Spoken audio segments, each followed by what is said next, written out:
Audiobook Academy. Book Summary. One Day in the Life of Ivan Denisovich. By Aleksandr Solzhenitsyn. One Day in the Life of Ivan Denisovich is a 1962 Russian novel authored by Aleksandr Solzhenitsyn. It was first published in the Soviet literary magazine Novy Mir, New World. The publication of the book was a first in Russian literary history. Never before had such an account of Stalinist repression been so widely disseminated. Before the first portion of the narrative was published, Aleksandr Tverdovsky, the then editor of Novy Mir, wrote an introduction to prepare readers for what they were about to see. Instead of a foreword, the introduction was titled. The plot of the novel is simple, but strong. It is a single day in the life of Ivan Denisovich Zhukov, a prisoner in HQ, a Siberian Soviet labor camp. Ivan is a regular Russian citizen reaching the end of his 10-year imprisonment in the frigid Siberian wilderness. A typical day for Ivan includes being forced to stand in temperatures as low as 18 degrees below zero while he and his fellow prisoners are counted and recounted by guards, feeling fortunate to get the small portion of watery gruel he does for every meal, and, of course, working from sunrise to sunset rebuilding a power station. Despite the hard surroundings, Ivan has a few good moments with his fellow prisoners, and we learn that many of these men's sentences, including Ivan's, are the consequence of false accusations of crimes they did not commit. Ivan falls asleep in his bunk at the end of the day, thinking only of the present. We are taken to a Soviet labor camp named HQ in Siberia at the start of the story. A siren sounds, and Ivan Denisovich Zhukov, an inmate, begins to stir. We're told that Ivan usually wakes up quickly, but today he's sick and has hurts all over his body. He watches the other inmates rise and leave for work, and he considers how his own squad, Gang 104, may soon be dispatched to the frigid tundra to work on another project. Ivan observes that the only way to stay warm in such a spot is to dig furiously and never stop. Ivan believes that the on-duty warden is a friend of his and that he should be able to sleep in without being sent into the camp prison, which the convicts refer to as the hole. However, Ivan is mistaken, and a new warden enters and roughly rips off his blanket. The warden informs him that he will be punished for failing to get up on time. He informs Ivan that his punishment would consist of 3 days in the hole. But Ivan quickly realizes that the warden does not mean to put him in the hole, but rather to make him laboriously clean the warden's apartment's floors. Ivan removes his shoes to keep them from becoming wet, despite the fact that they are quite valuable to him. He completes the task swiftly and then goes to the mess hall to eat before returning to his usual employment. He notices a new prisoner who crosses himself before eating and believes that he would soon lose his faith. Ivan takes out one of his few possessions, a spoon, and eats fish and gruel before heading to the sickbay. Kolya Vdovishkin, an orderly, is on duty in the sickbay. He informs Ivan that the clinic is closed and that if he wanted treatment, he should have stopped by the night before. Ivan, on the other hand, claims that he didn't feel sick until that morning. Kolya takes Ivan's temperature before returning to his poetry writing. Ivan observes the silence surrounding him as he sits in sickbay. There are no mice to be found because the camp's cat has already caught them. He also notes that the numbers on his jacket indicating his prisoner number have worn off and makes a mental note to replace them before he gets penalized for them. Ivan fantasizes about taking 2 or 3 weeks off to simply rest, but believes that the camp's new doctor, Stefan Grigorich, would be unlikely to prescribe him this because the guy believes that hard work is the cure for all diseases. Ivan's temperature is 99 degrees Fahrenheit, which is just a tad too low to excuse him from work, according to Kolya. Kolya tells Ivan that he can stay in the doctor's office if he wants, but that doing so will almost certainly result in punishment, and advises him to return to work. Ivan returns to the Gang 104 hut and is greeted politely by Pavlo, his Ukrainian foreman. Ivan finds his food rations of bread with a touch of sugar on the table and considers how the camp amounts are always less than the minimum. Ivan conceals half of the bread in his jacket and the other half in a hole in his mattress to avoid detection during bed checks. Simultaneously, Ivan's bunkmate Alyosha, a devoted Baptist Christian, conceals a notebook in which he has copied half of the New Testament. Gang 104's sleeping quarters are searched, and all convicts are told to leave their room. Ivan takes advantage of the opportunity to hire an artist to repaint the letters and numbers on his jacket. A warden named Vokovoy, who the convicts fear and despise, conducts a body search and orders them to unbutton their shirts. Ivan recalls seeing Vokovoy strike a prisoner with a leather whip for being out of line. The prisoner simply wiped the blood off his neck and proceeded. Prison wardens inspect the inmates for hidden food rations or other contraband. Ivan believes he has nothing to hide. He observes that he is wearing only standard clothing and that underneath is only a chest with a soul inside.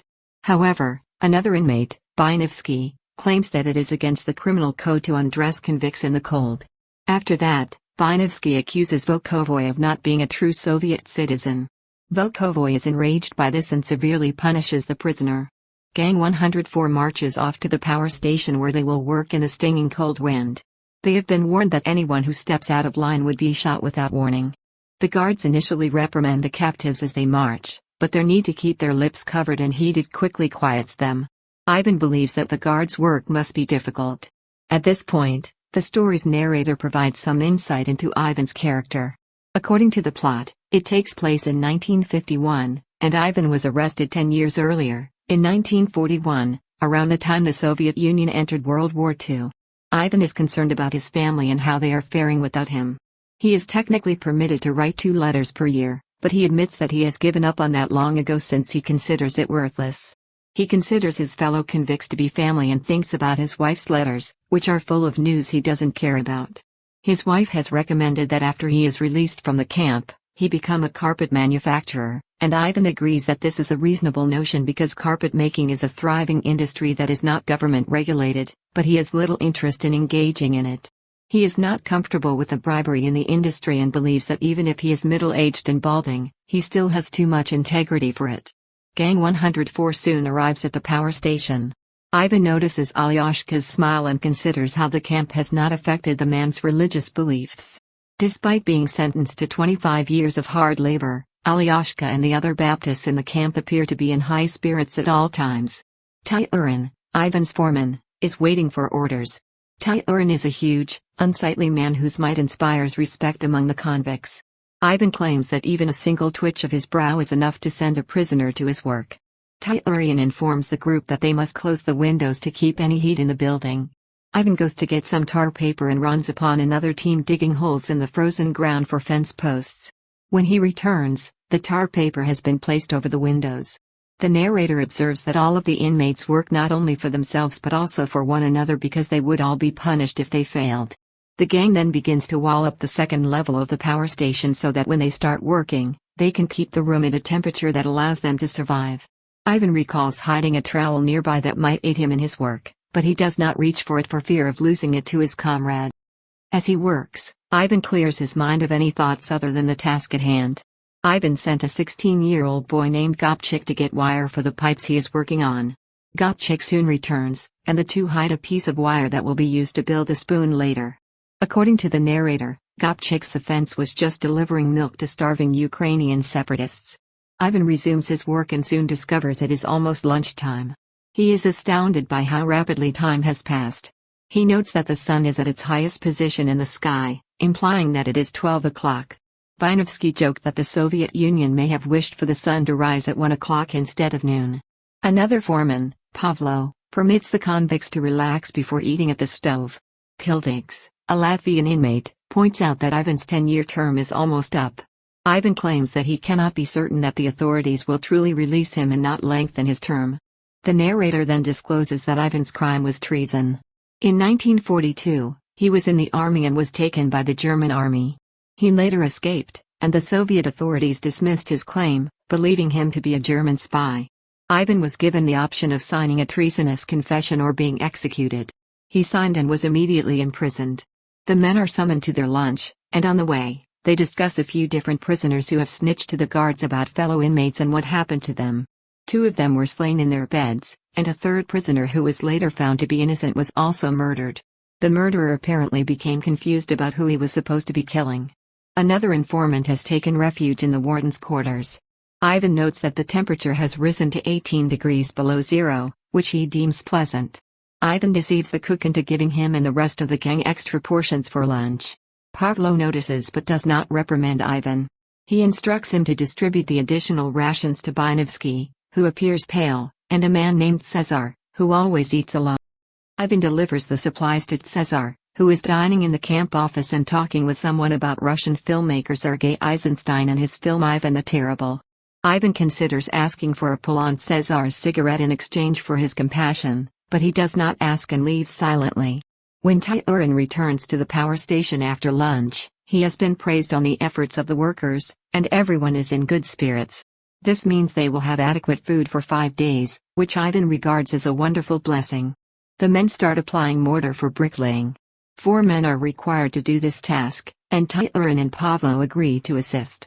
A friendly, kind foreman whom the narrator respects is a tremendous incentive for work, according to the narrator. Before putting the mortar, the men must first chip away all of the ice on the frozen walls. Ivan returns to work with entire attention, focusing solely on his assignment. A supervisor named Dare comes by and chastises Tyurin for covering the windows. Ivan feels awful since he warns Tyurin that this could entail another sentence for him. Gang 104 is still working rapidly and efficiently. Alyosha quietly distributes additional cinder blocks, and Ivan wishes that all of the other workers could be like him. Vinovsky comes in another load of blocks, and Ivan mentally compares him to a horse he once owned who died after being taken care of by a community farm. Tyurin inspects the men's work when the sun goes down and is pleased to see it nicely done. He tells Ivan to dispose of the rest of the mortar before returning to camp. Ivan and Senka, another gang member, continue to work after the others have left. Senka concludes that they should stop after the quitting signal, and Ivan recognizes that he will need to hide his trowel so that it is not grabbed by the other convicts. He tells Senka to continue. When Ivan has finished burying the trowel, he discovers that the convicts are all getting ready for their daily count. 1 prisoner is missing, according to the guards. Tyurin wonders if it's a member of Gang 104. They soon discover that all of the gang's members have been identified. The missing prisoner turns out to be a member of Gang 32, a Moldavian suspected of spying. The convicts are agitated because, whatever the cause of the Moldavian's disappearance, he has forced them all to wait in the cold for a recount. The Moldavian arrives before the recount is completed and claims to have fallen asleep on the job. The inmates are enraged, and several of them begin to beat him. The guards begin the recount, and Ivan is irritated that half of the evening has been squandered. However, he discovers that after a day of work, he no longer feels as achy and decides not to return to the sick ward but to go out to eat instead. Before dinner, the convicts are subjected to a body search. Ivan recalls picking up a little metal blade earlier to trade for bread with another prisoner. He conceals the blade in his mitten, and happily, the guard lets him through without question. As a consequence of an order from the superiors, the men are forced to enter the mess hall 2 at a time. A stampede develops, and Ivan, who is near the back of the mob, is concerned that he will not be able to eat at all. Finally, he makes his way past the crowd and enters the food line. Ivan goes grocery shopping for his entire crew. Ivan makes a mental note to save the thickest bowl of gruel for himself after the kitchen offers him wheat gruel. Though the gruel is terrible, Ivan enjoys it after a long day at work. Ivan decides to buy tobacco from the Latvian after dinner. He hears convicts nearby hurling obscenities and abuse at Old Man Whiskers or Joseph Stalin. Unlike in a conventional prison, you can say whatever you want in a prison camp since the guards don't care. Ivan removes his boots and lies down on his bunk. He examines his piece of steel and considers how he would shape it into a knife.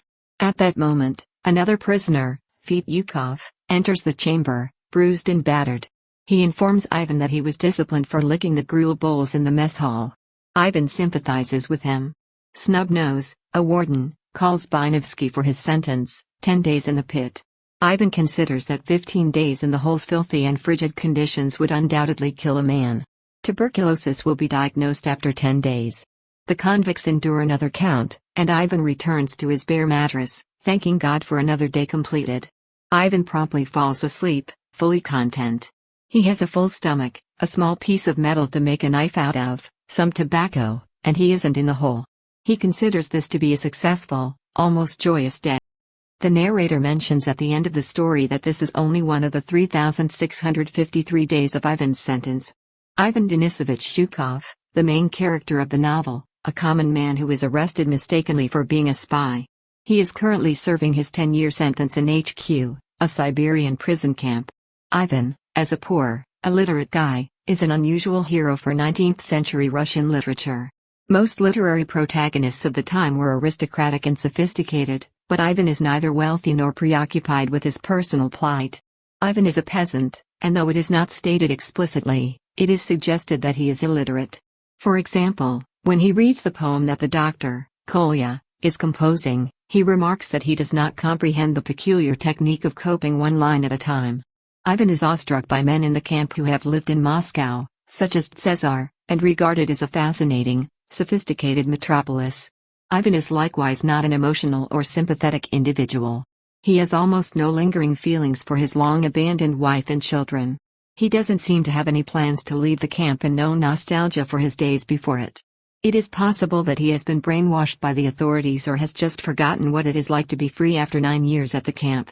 Ivan is supposed to represent the average, everyday Russian. As a result, he was given the name Ivan, which is the Russian equivalent of the popularity of the name John, in the United States. Solzhenitsyn purposefully created Ivan as a regular individual to represent the common, ignorant peasant to the majority of Russian society. Ivan's intense concentration on his work, for example, when putting bricks for the wall, stems from his need to exert control over some aspects of his environment. Despite being indentured to his country, he remains the leader of his own tiny universe. Tyurin, a foreman at the camp.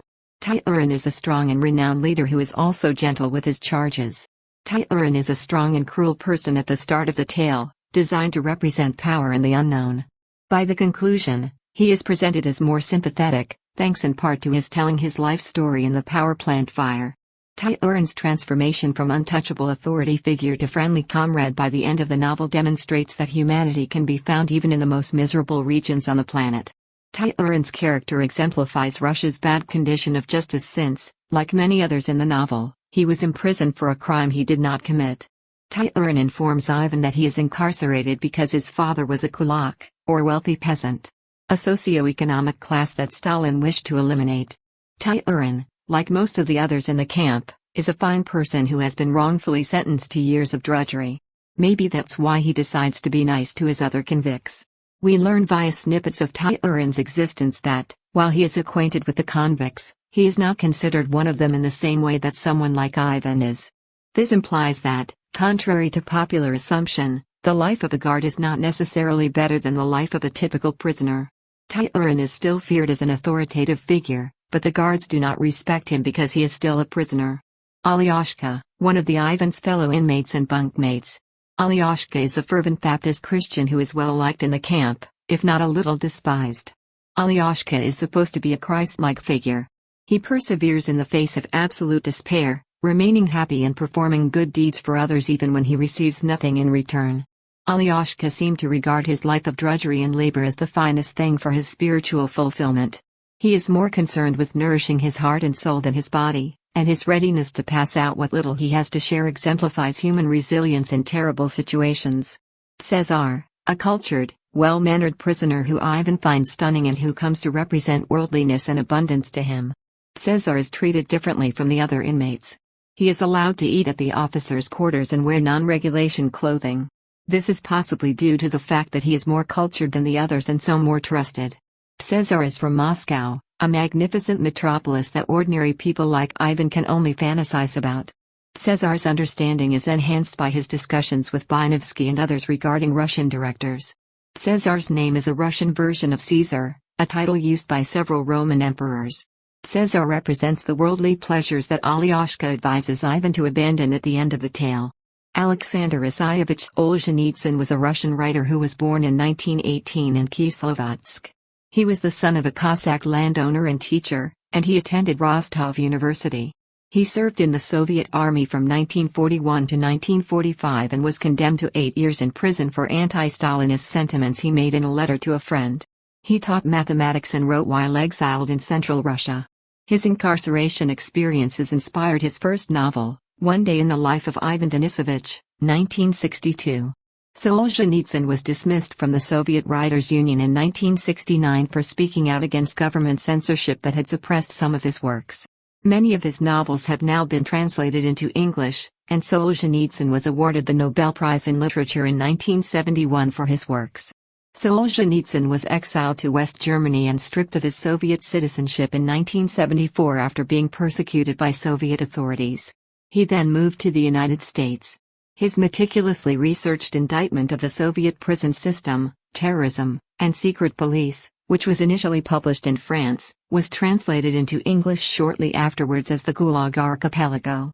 Solzhenitsyn's Russian citizenship was restored in 1990, and he returned to his homeland with his wife, Natalia, although their 3 grown boys remained in the United States.